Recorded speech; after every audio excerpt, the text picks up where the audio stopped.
Ja tästä lähtee.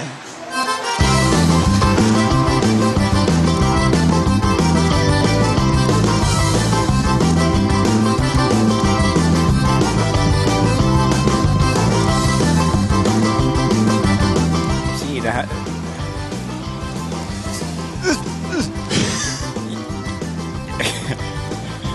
Joo.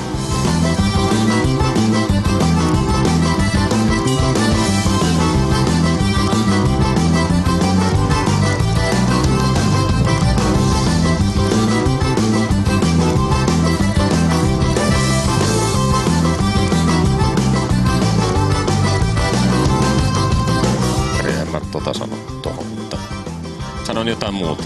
Selostamossa rallattalearella. Ei ne, onks ne temppu ykkösestä kakkoseen? Joskus meillä kakkonen on ykkönen.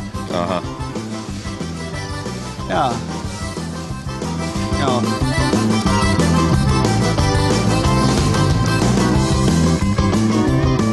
Joo, mä tiedän, että sä tykkäät noista.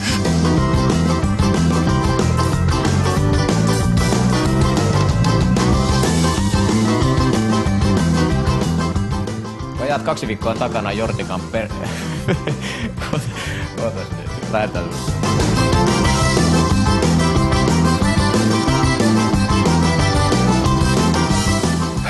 No ei ainakaan ollut semmonen vierasmatsi alku, mitä lähdettiin hakemaan, että kyllä Kaljupainen kaveri ei varmasti ole mielissä kopissa tällä hetkellä. Aika karmeita. Eihän se meni niinku sinne päinkään, mitä meidän piti tänne tulla. Siinähän meni niinku kaikki vähän niinku vasempaan käteen.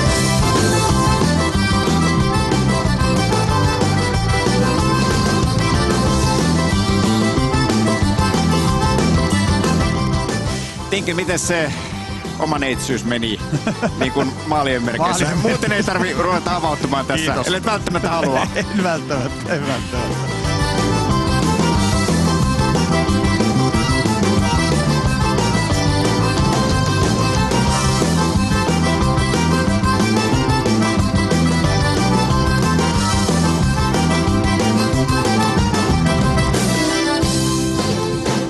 Ja siitä sitten menemme katsomaan ottelua.